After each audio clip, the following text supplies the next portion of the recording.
Todos conocemos la historia del joven ansioso que esperaba hacerse mayor de edad. Sus padres le habían prometido ricos obsequios y desde luego soñaba también con una vida de decisiones propias. Pero el día tardaba en llegar y el muchacho no soportaba tanta dilación. Una noche se le presentó un genio y le ofreció como regalo un ovillo de hilo sedoso. Este ovillo evita la espera, dijo el genio. Cuando quieras que algo suceda inmediatamente, suelta un poco de este hilo, que es el tiempo, y el futuro se hará presente. Eso sí, úsalo con mucho cuidado. El joven aceptó el obsequio, tiró del hilo y se hizo mayor de edad en una fiesta deslumbrante. Allí conoció a una jovencita que le dio esperanzas de amor. Entonces, tiró del hilo para que aquellas esperanzas se cumplieran. Se arregló el matrimonio y el joven ansioso siguió desenrollando el ovillo para que llegara el día de la boda. Después tiró del hilo para que naciera su hijo y para verlo crecer, y hubo otros hijos y sus hijos tuvieron hijos, y todo sucedió sin esperas, gracias al ovillo prodigioso. Una tarde, ya viejo y enfermo, quiso soltar un poco de hilo para aliviar sus dolores. Al hacerlo, vio que el cordel se había terminado. Entonces apareció el genio, que era un genio demoníaco, y le dijo: te dije que lo usaras con prudencia. El hilo es tu vida y tu vida se acabó. El hombre murió. Desde su primer encuentro con el genio había pasado un mes. La historia, entre muchos otros significados, admite este: casi toda nuestra vida es espera. Vivimos en vísperas perpetuas de sucesos que cuando ocurren resultan ser también vísperas. El barón de Montaigne decía que la persecución de una cosa ya es la cosa, lo cual señala la importancia de la víspera en los placeres del cuerpo y del espíritu. La espera es parte indisoluble del goce, pero solo cobra sentido cuando el goce ocurre. Si no hay placer, si nadie acude a nuestra cita, entonces la espera no forma parte de la cosa, sino que es un tormento independiente. El célebre libertino de Flores, Livio Fornos, negaba la existencia del placer. Para él solo había un deseo creciente y su abolición repentina. Un placer desligado de la idea de tensión previa y alivio posterior le resultaba inconcebible. Y el tiempo de nuestra vida que pasamos esperando es infinitamente más amplio que el tiempo que ocupan los sucesos esperados. Algunos, como el libertino de Flores, reducen ese tiempo a cero. Pero aunque todo lo que esté fuera de la espera dure poco o nada, esos sucesos son los que resignifican la espera, los que le dan sentido, aunque no duren nada y aunque no existan ni siquiera como vivencia. En verdad, el resultado de la espera ilumina el tiempo que se esperó. En este sentido, el pasado puede ser modificado. Un desengaño modifica la espera, la tiñe de indignidad. El cumplimiento del deseo, en cambio, convierte la espera en placer. Quiere decir que el futuro ilumina el pasado y lo resignifica. Una muerte digna da sentido a una vida miserable y viceversa. Y en el arte, el final tramposo de una novela policial anula cualquier virtud que su planteo pudiera haber tenido. La idea de Livio Fornos acerca de la inexistencia temporal del placer puede aplicarse también al relato, a la literatura. Tal vez solo exista un juego de tensiones y distensiones. El paraíso prometido por el autor no existe. Su aparente llegada no es más que el nacimiento de nuevas tensiones. E incluso el final del relato suele ser también el comienzo de un camino que está incluso fuera del libro. Hay que decir inmediatamente que no cualquier tardanza es espera. El mero paso del tiempo no es suficiente para configurarla. Por empezar, la espera es una actitud consciente y está relacionada con un hecho cuyas características se conocen de antemano, o bien se presienten o se conjeturan. Por eso, los hechos que no reúnan estas condiciones se denominan inesperados. En el arte, la espera puede acortarse o alargarse según las conveniencias del artista. En el cine, un viaje de París a Nueva York puede durar 15 segundos. Un cuerpo que cae desde un balcón puede tardar varios minutos en llegar al suelo. Mi amigo Enrique Raab me contó, tal vez para burlarse de mí, comprendo ahora, que los japoneses no conocían la elipsis y por esa razón sus artes temporales se valían solamente del tiempo real.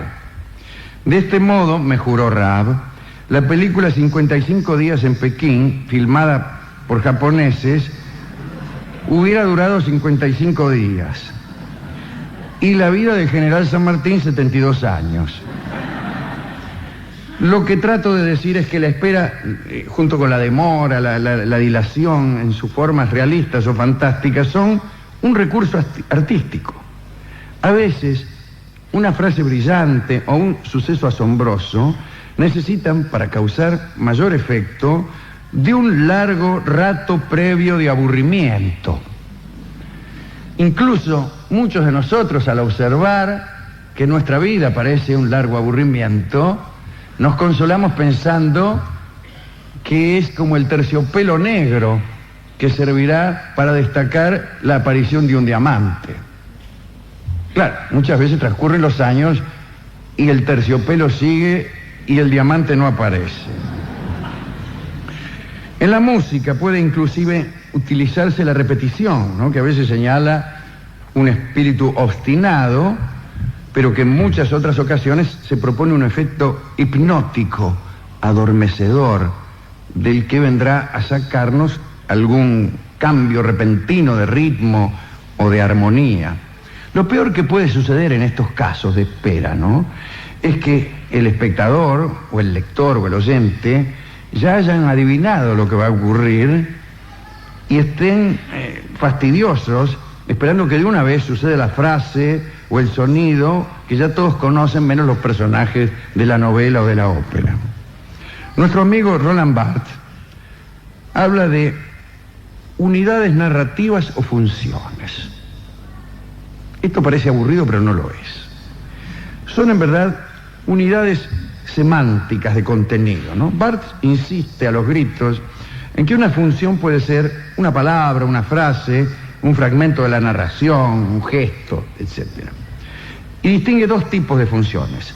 Las funciones cardinales o nucleares, que son las bisagras del relato. Aquí la acción debe abrir, mantener o cerrar una alternativa indispensable para la continuación de la historia. Esa es la primera función, ¿no?, la función cardinal. Y la otra, que se llama la catálisis, llena el espacio narrativo que separa los acontecimientos que constituyen las funciones cardinales. Es decir, que las funciones cardinales serían los momentos de riesgo del relato, los importantes. Y las catálisis son más bien parásitas y sirven para completar, para rellenar.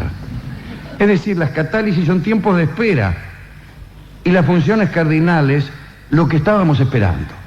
Otro amigo, Todorov, dice que se registran a través del relato 4 situaciones posibles. La primera era la situación de equilibrio.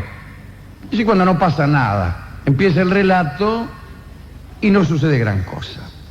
Después, los que él llama procesos de degradación. Comienza algún problema. Estados de desequilibrio, que son los producidos por el proceso de degradación, y procesos de mejoramiento para ver si salimos de pobre. O sea, 4 posibilidades: equilibrio, degradación, desequilibrio, mejoramiento. Analizaremos utilizando este esquema para ver si funciona, ¿no? El cuento popular de Pascual Angulo, un cuento de gran difusión en la Argentina. Un señor se llama Pascual Angulo, es un estado de equilibrio inicial, según Todorov.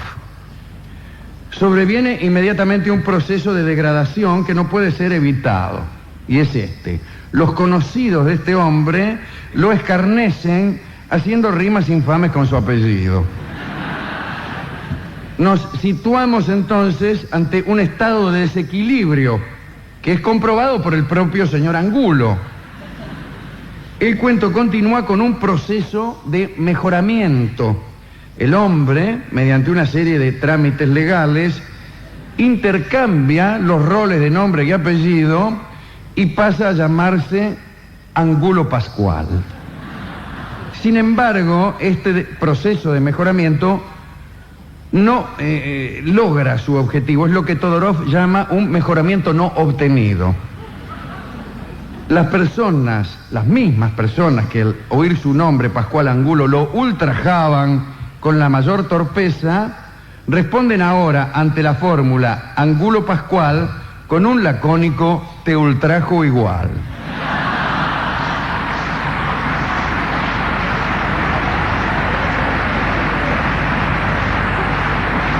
El equilibrio final proviene no de la restitución del estado inicial, sino acaso de la resignación de Angulo ante lo inevitable.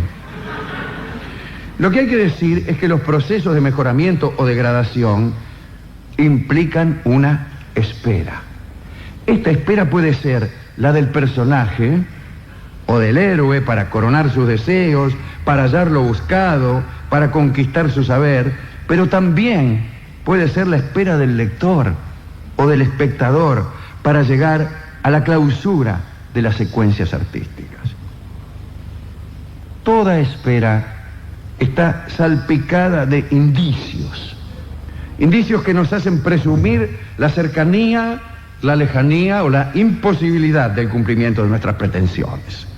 Las aves que vemos desde la cubierta de la Santa María son indicios de tierra firme.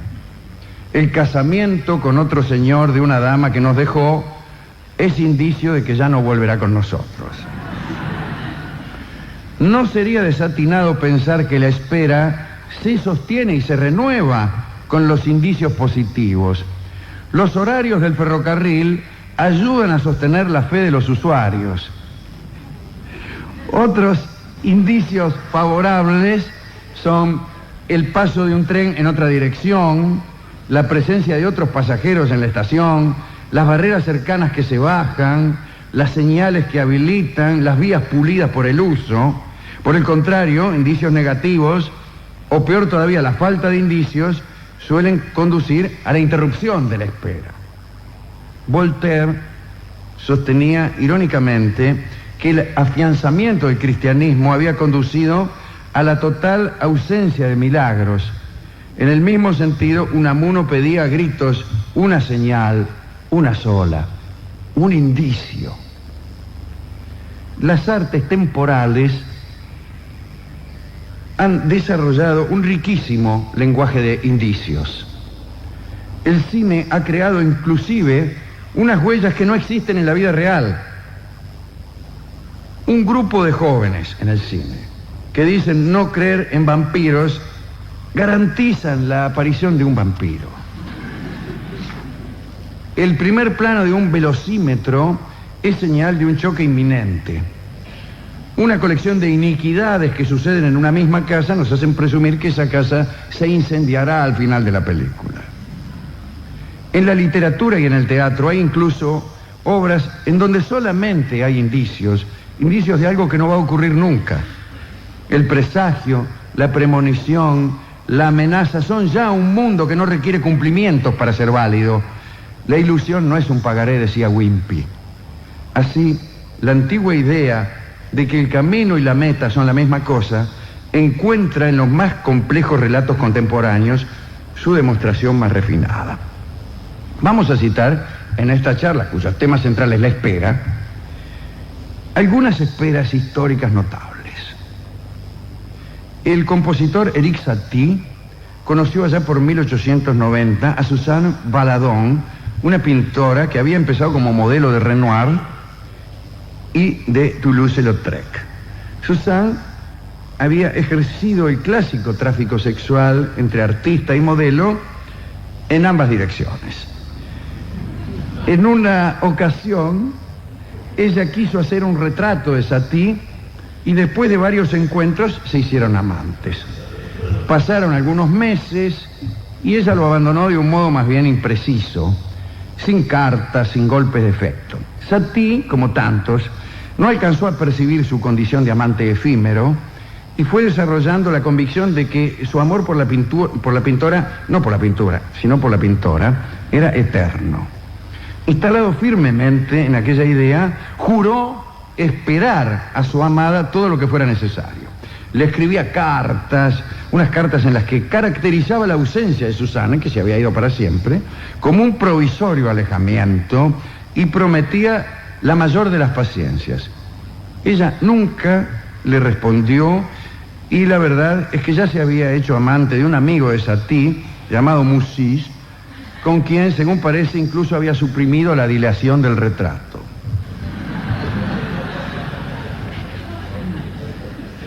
La vida de Satie giraba alrededor de la espera. Sus amigos, Jean Cocteau o Debussy, lo invitaban a compartir sus aventuras nocturnas, pero él no se movía de su pieza en el barrio de Montmartre, pensando que en cualquier momento podía regresar Susana. A veces se sentaba en algún café, pero no permitía que nadie se acercara a su mesa, alegando que esperaba a su novia. Y así esperó 20 años. Recién en el último tramo de su vida, abandonó sus esperanzas y se quedó con una cerrada amargura, ayuna de cualquier ansiedad. Otra que esperó fue Julia de Lespinasse, que era una de las más importantes damas de salón de Francia ya por 1760. Era una muchacha hermosa, ¿no? Antes de ser ella misma la dueña de un salón, se había hecho amiga de María de Vichy, la marquesa de Défend, y anfitriona del salón en donde se reunía la gente más refinada de Francia. Dice el cronista, era un ambiente elegantemente escéptico, irónicamente vicioso, en el que la virtud era considerada como algo ridículo y el vicio consentido y animado. Bueno, allí se manejaba Julia de Lespinasse. Se peleó con su protectora, la marquesa de Défend, y tuvo su propio salón. A ese salón asistió una noche el conde de Gilbert, que era un coronel que tenía 29 años, era un tipo culto, amable y se enamoró de ella. Tras varias visitas al salón, después de algunos encuentros amorosos, el conde de Gilbert dijo que debía viajar. Antes de partir, sin embargo, tuvo la precaución de prometer su regreso y el casamiento. Dijo, bueno, voy a volver y me voy a casar con vos. Y Julia esperó. No sabemos cuáles eran las verdaderas intenciones del conde de Gilbert, pero la verdad es que no volvió nunca. Julia escribió, le mandaba cartas a distintas columnas militares del ejército de Francia, jamás obtuvo respuesta. Pasaron los años y Julia se enfermó gravemente. La cuidaba D'Alembert, el escritor del prólogo de la enciclopedia, que estaba un poco enamorado de ella, ¿no? Cuando Julia sintió que su vida se acababa, escribió una última carta a su amado que terminaba así: adiós, amor, si contara con algo más de vida, seguiría esperándote. Un día antes de que Julia muriera, apareció el conde. Y ella no lo recibió para no darle el disgusto de verla en la agonía. Al día siguiente, en la madrugada, con voz apenas audible, preguntó, ¿todavía vivo? Y se murió. La espera de milagros es un ejercicio espiritual tanto más interesante cuanto menos crea uno en milagros. Aunque uno sepa que jamás ocurrirá algo prodigioso, debe esperarlo en forma activa, es decir, preparándose para estar listo cuando ocurra y haciendo todos los esfuerzos para que ocurra. En ese sentido, el que espera a la amada que no vendrá, debe hacerlo vestido de la forma más adecuada, con el laúd bien templado y la voz pronta para cantar el mejor verso. Nuestra razón sabe que no vendrá, pero igual la esperamos.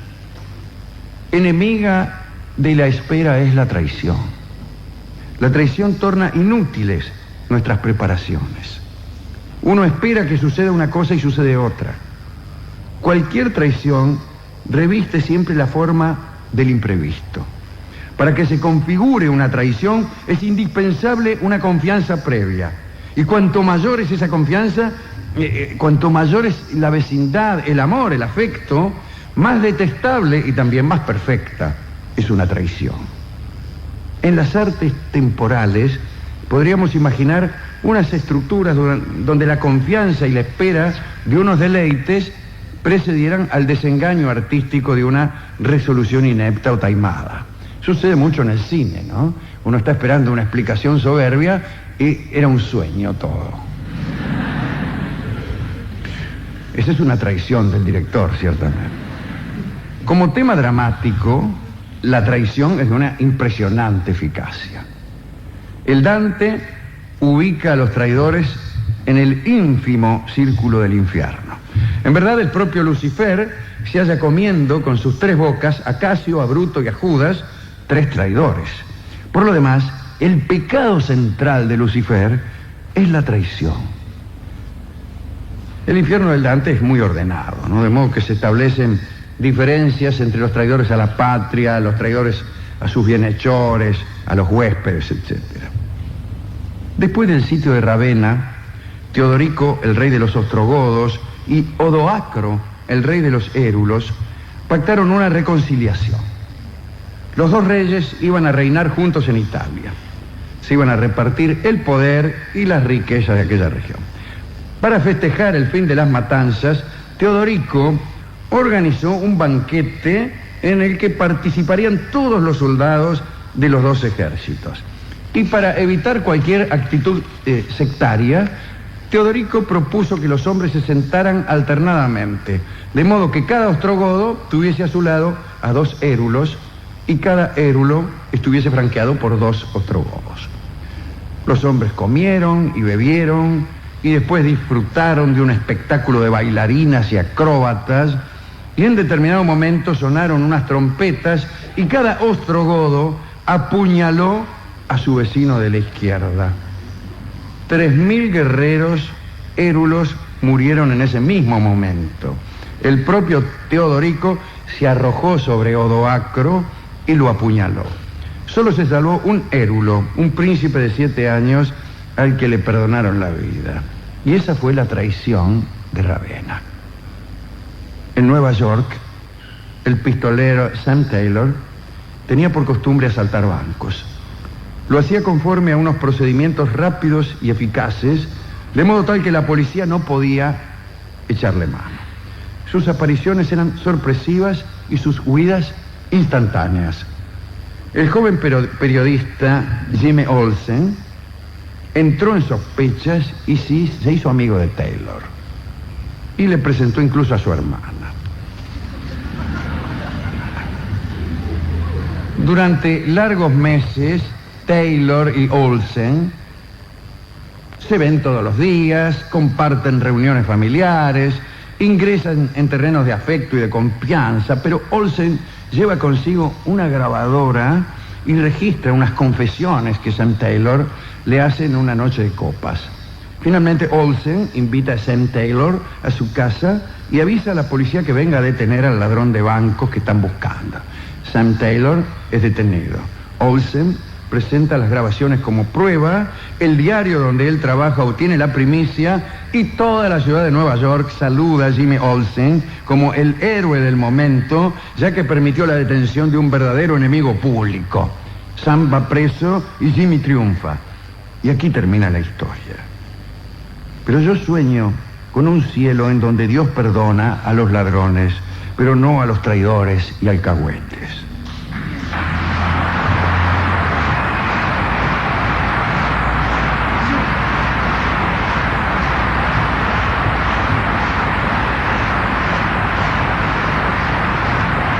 Algunos maestros convidan a preferir la traición precoz el temprano desengaño. Si alguien habrá de defraudarnos, conviene que lo haga rápidamente, de ser posible antes de las elecciones.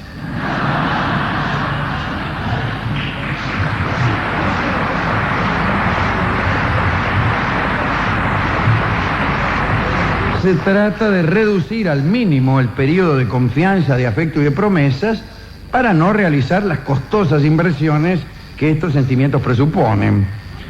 Es decir, si nuestra amada ha de irse con otro, será preferible que lo haga al día siguiente de conocernos y no mucho después, cuando ya hemos dado el alma, el corazón y acaso un chalecito.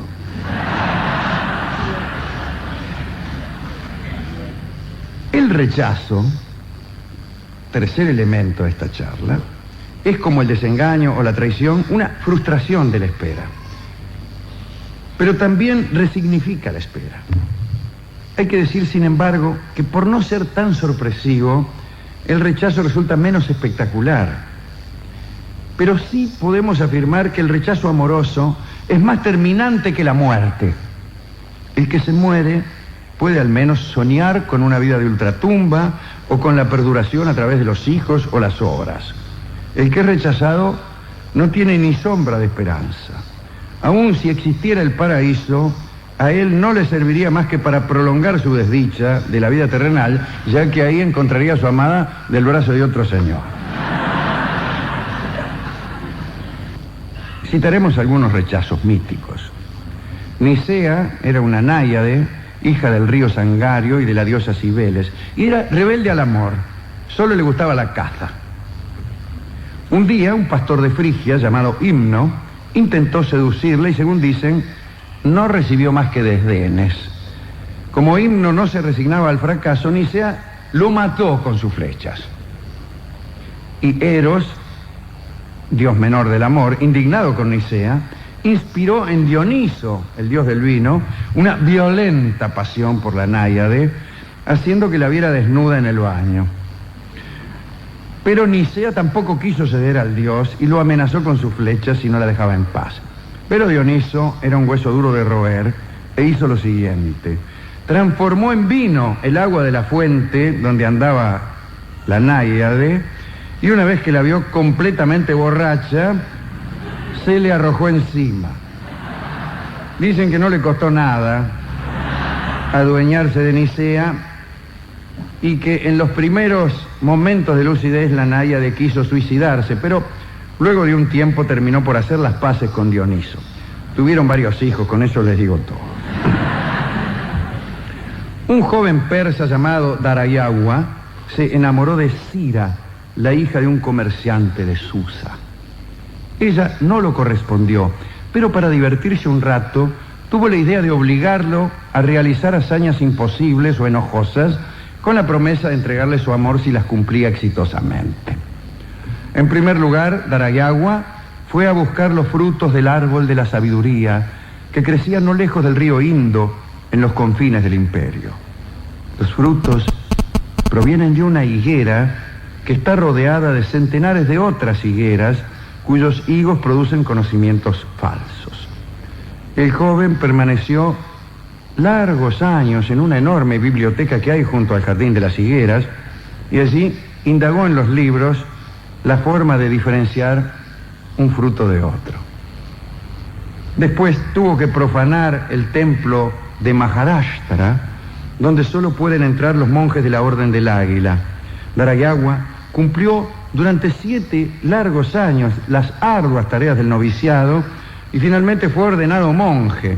Entró al templo, robó unas reliquias que entregó luego a la joven Cira.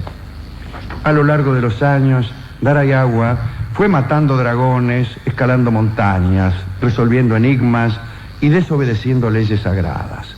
A cada hazaña cumplida, Cira le encargaba otra, prometiendo que sería la última. Finalmente, ella le dijo que nunca lo amaría. A Darayagua no le importó mucho porque él ya estaba viejo y Cira también.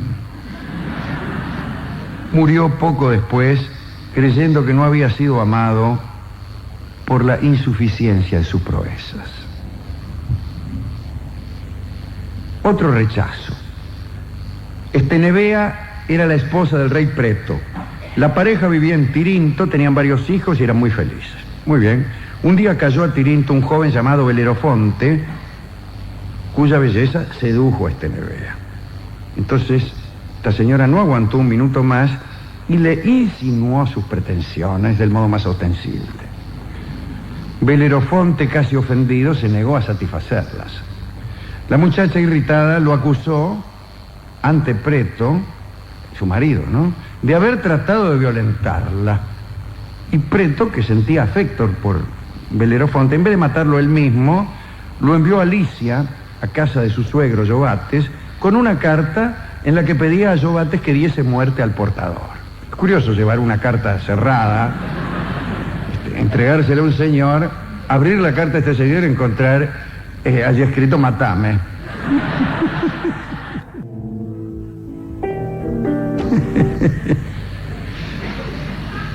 Por eso hay que abrir las cartas de las que uno es portador. Cuando conocen este relato, los empleados del correo se detienen en cada esquina a leer las cartas que van a entregar, para evitar ser muertos por cualquier portero. Cuando leyó la carta, Yobates tampoco quiso ensuciarse las manos, y entonces ordenó a Belerofonte unas hazañas imposibles de cumplir. Le dijo: andá y matame a la quimera, aquel monstruo con cabeza de cabra y cuerpo mitad león, mitad dragón. Yobates creía que jamás Belerofonte podría acabar con ese ser terrible, pero el muchacho montó sobre el caballo alado Pegaso, aquel tordillo volador que todos conocen, y elevándose por los aires, se precipitó sobre la quimera y la mató de un solo golpe. Yobates después lo mandó a luchar contra las amazonas, contra los ólmos, contra un ejército que él mismo armó, y Belerofonte hizo una carnicería con todos esos. Entonces Preto comprendió que aquel héroe tenía algo de divino y, lleno de admiración, le mostró la carta en donde se le ordenaba matarlo, lo invitó a quedarse en su reino y le presentó como yapa a su hija Filonoe, que era convenientemente joven y hermosa. Quiere decir que este rechazo, por ser un rechazo virtuoso, terminó bien. Un prodigio clásico es acortar la espera. Ya hemos señalado los recursos artísticos, ¿no? La elipsis, la alteración cronológica, el resumen, el simple salto de páginas. La vida real también muestra infinidad de recursos. La historia de la tecnología tal vez no es otra cosa que un continuo acortarse de las esperas. El avión, el teléfono, los fertilizantes, las lociones capilares, los laxantes merecen ser citados, ¿no?, en esta charla. Me detendré, sin embargo, en un elemento que está a mitad de camino entre la ficción y la realidad y que al parecer sirve para no esperar mucho y, más aún, para no esperar en vano. Estoy hablando de los filtros amorosos, de los gualichos, de las pociones destinadas a enamorar. Los filtros amorosos se proponen la persuasión química. Se trata de influir sobre la voluntad ajena e instalar en ella unos deseos, unas convicciones, una estética que resulte provechosa para nuestros fines. Generalmente se trata de líquidos que deben ser bebidos por la víctima, aunque en algunos casos pueden ser administrados por inhalación, por simple contacto o por otras formas aún más exóticas. Casi siempre es preferible que la persona elegida ignore que ha tomado un elixir. Conviene mezclarlo con bebidas de uso común para que el afectado crea que sus ansiedades provienen de unos fenómenos soberanos. Algunos filtros producen efectos solamente temporarios. Las pasiones despertadas duran un tiempo y luego la víctima vuelve a su interior indiferencia o rechazo. Otros filtros más peligrosos son definitivos y así el damnificado sigue firme en su pasión cuando el que le embrujó incluso ya se ha cansado. En el antiguo Egipto, un joven noble llamado Imhotep se enamoró de la menor de las hijas de un general de Tebas. Consultó a unos hechiceros que habían llegado del Delta y estos, después de averiguar el nombre secreto de la niña, le prepararon un filtro de amor perpetuo que con toda malicia disimularon en el interior de una golosina. Imhotep se las compuso para obsequiar a la muchacha con el avieso manjar y al poco tiempo ella lo amaba con furor. Se encontraron varias veces en unos oscuros jardines vecinos al río. Muy pronto el amor de Imhotep, que provenía solo de su carácter apasionado y de su juventud, se fue apagando. Pero las pasiones despertadas por los filtros mágicos son mucho más pertinaces y la muchacha seguía ardiendo.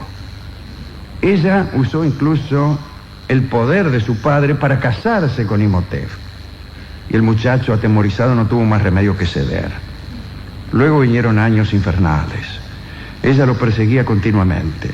Besaba sus pies en los pasillos, lo acariciaba íntimamente en los banquetes, demandaba su pasión 6 o 7 veces por jornada, le hacía obsequios superfluos y enojosos y ordenaba a los tañedores de cítara que cantaran canciones en su honor y lo golpeaba o lo arañaba, víctima de unos celos que abarcaban a todos los seres vivos de las 2 regiones del Nilo. Imhotep trató de encontrar a los hechiceros que le habían preparado el filtro, pero estos ya habían regresado al delta. Consultó entonces a los sacerdotes del templo de Amón en Luxor, quienes, después de amonestarlo por su trato con los magos, le juraron que no había remedio para su mal y que en todo caso su vejez o la de su esposa iban a atenuar los fuegos que tanto lo molestaban. Entonces sucedió algo que empeoró las cosas. Una bailarina de Cabiros se enamoró de él y, según parece, lo hechizó con algún elixir de amor. Se encontró con ella varias veces en aquellos jardines secretos, pero una noche, saciada su lujuria, aquella mujer se embarcó y no regresó jamás. Imhotep, abandonado por la mujer que amaba y acorralado por la que no podía amar, se quitó la vida con una espada en los jardines oscuros vecinos al Nilo, bajo la luz indiferente de las estrellas. Más allá de las esperas individuales, puede hablarse de una espera colectiva, de un sentido histórico de la espera. Algunos pueblos o algunos filósofos tienen una idea lineal y determinista de la historia. De este modo, todos los sucesos se van encadenando para generar un último acto, un colofón del universo, el fin de los tiempos.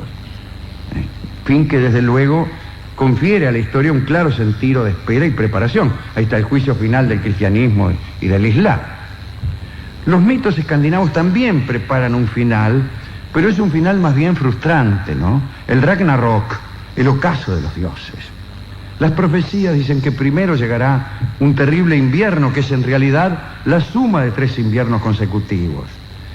Los hermanos se matarán entre sí, los nombres de padre y de hijo se olvidarán en la matanza, el lobo devorará al sol, otro lobo devorará la luna, no quedarán estrellas en el cielo, se soltará de sus cadenas el lobo Fenris, la serpiente mundial agitará el mar inundará la tierra, saldrá a navegar aquella terrible nave, la nave Nakflar, que está hecha con las uñas de los muertos y que conduce a las fuerzas del mal.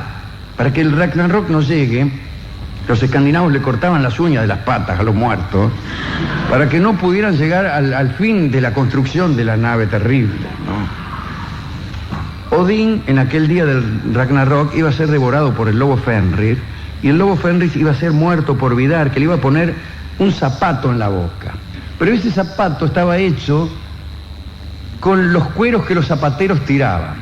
De modo que era deber de todo zapatero desperdiciar mucho cuero para permitir la construcción de aquel botín que iba a matar al espantoso lobo Fenris.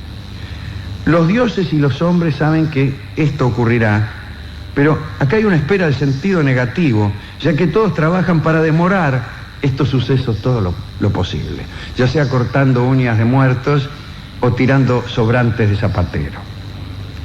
Como se ve, toda profecía convierte el tiempo en espera. Cuando el oráculo señala una catástrofe en el futuro del héroe, el héroe empieza a esperar y a prepararse. La espera es siempre preparación. Otras cosmologías intimidan con la magnitud de los tiempos. Según los hinduistas, hay una montaña que tiene 100 millas de alto. Una vez cada 100 años, un pájaro roza apenas con una de sus suaves alas la cima de la montaña. el tiempo que esos roces tardan en desgastar la ingente masa es el tiempo que dura un día en la vida de Brahma. Acerca de los plazos de la espera existen distintas opiniones. Antoine de Saint-Exupéry, o al menos su inevitable personaje, declaran que es indispensable conocer la duración de la espera. En el memorable capítulo 21 del Principito, el zorro declara que prefiere que sus amigos lleguen siempre a la misma hora. Cito: si vienes, por ejemplo, a las 4 de la tarde, comenzaré a ser feliz desde las 3. Cuanto más avance la hora, más feliz me sentiré. A las 4 me sentiré agitado e inquieto. Descubriré el precio de la felicidad. Pero si vienes a cualquier hora, nunca sabré a qué hora preparar mi corazón. Para Roland Barthes, es absurda la espera cuyos plazos uno conoce. Una espera noble, dice, sucede cuando los horizontes son inasequibles. Nadie sabe cuándo ella vendrá. El ausente casi no participa de la espera ajena. No impone ni sugiere plazos, solo no está. Me parece que yo también prefiero las esperas que no tienen plazos, las esperas con signos de esperanza o de frustración, y aún las más sórdidas, en donde la ausencia del ser amado es completa y donde no hay ni la más mínima señal del que no está. Señal ominosa entre todas las señales, la ausencia de señales. Pero Barthes también afirma que el discurso de la ausencia lo pronuncia siempre la mujer. La mujer es sedentaria y el hombre es cazador. El que está ausente, dice Barthes, es el hombre. Dice también Barthes que la espera es un encantamiento, que uno recibe la orden de no moverse. Se queda encerrado en su pieza como Eric Satie, esperando un imposible llamado, como dice el tango Soledad. Barthes distingue entre la angustia pura, que consiste en quedarse en un sillón sin hacer nada, y las impurezas de la angustia, en donde aparecen diversiones, asuntos que son momentos perdidos para la espera. Estas serían impurezas de la angustia. Y relata también un cuento chino. Un mandarín de Hanzhou estaba enamorado de una cortesana, y un día ella le dijo: seré tuya cuando hayas pasado 100 noches esperándome, sentado sobre el banco que hay en el jardín bajo mi ventana. El mandarín aguardó durante 99 noches, sentado en el banco, soportando lluvias, vientos y heladas. Después se levantó y se fue. Una espera caprichosa es una espera lamentable y digna de ser eludidas. Ya en el final, señalamos que esperar novias, y especialmente novias potenciales, es una actividad en la que todos los matices de la espera se manifiestan en el curso de breves minutos. Al principio solo hay ansiedad y en todo caso algunas prolijidades menores, como la ingestión de pastilla de menta o la limpieza de uñas con tarjetas de crédito. Pero si llega la hora estipulada y la dama no aparece, uno empieza a ser dominado por la duda. ¿Son en realidad las 7 de la tarde? ¿Nos habíamos citado a las 7 de la tarde? ¿Era esta la esquina donde debía esperarla? ¿Era hoy la cita? ¿Habrá venido antes que yo y se habrá ido? Por lo demás, uno no sabe hacia dónde mirar. ¿De qué lado vendrá? ¿Será aquella sombra que se acerca a unos 200 metros? Por lo general, estas sombras se van pareciendo menos a la que esperábamos mientras más cerca están, ¿no? Hasta que se revelan definitivamente como desconocidas. Cada vez que se detiene un ómnibus, inspeccionamos a las personas que descienden y más aún miramos hacia el interior del vehículo pensando que a lo mejor no se baja por error o por arrepentimiento.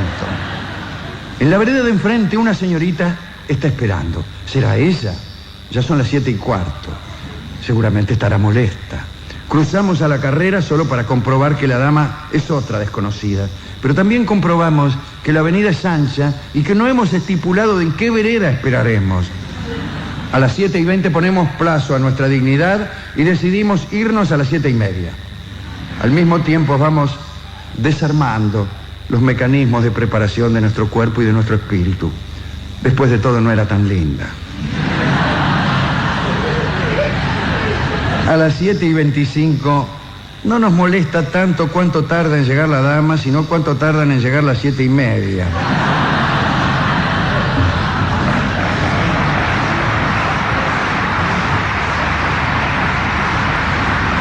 Finalmente, ella llega y todo esto se olvida o se escribe de nuevo bajo la forma de una refinada dilación del placer. Ya en el final de la charla, comprobamos que acaso solo ha consistido en una modesta teoría de la desilusión. La experiencia indica que casi siempre ocurre lo deforme, lo desatinado, lo injusto. Ante esa comprobación, los espíritus burgueses tienden a abandonar la espera o a convertirse ellos mismos en agentes del rechazo y la traición. Presiento oscuramente que las almas nobles tienden a desarrollar un sistema de afectos, dignidades e inteligencias que funciona aún sabiendo la inutilidad de sus esfuerzos. Tal vez no llegará el Mesías, pero mientras no llega, haremos versos, haremos ciencia, besaremos a nuestras novias y dormiremos la siesta con nuestros hijos. Mientras se aproximan las fuerzas que habrán de destruirnos, nosotros procedemos como si hubiéramos nacido para un destino más digno. Chekhov, que ejercía una trivialidad deliberada, ha dicho en una carta a Suvorín: la gente cena y al mismo tiempo logra la felicidad o destroza su vida. Nuestra condenación o nuestra salvación están ocurriendo ahora. Esta charla también ha sido una espera. La espera de una revelación que finalmente no sucedió. Pero tal vez, mientras esperábamos, algunos modestísimos goces hemos recibido. Es posible que nuestro cuerpo y nuestra mente estén preparados solo para proyectarse hacia lo que no es, solo para desear lo que no está, solo para inclinarnos hacia el porvenir. Sin embargo, si es que hay que elegir lo que se espera, yo elijo, si me permiten, la más imposible de las esperas. Espero el pasado. Ahorro para el pasado. Aguardo trenes que ya se fueron, novias que ya son ajenas, amigos que ya se han muerto. La espera no es vana ni pasiva. Lo poco de bueno que hay en mí es lo que hago preparándome para esos encuentros que no sucederán nunca. Muchas gracias.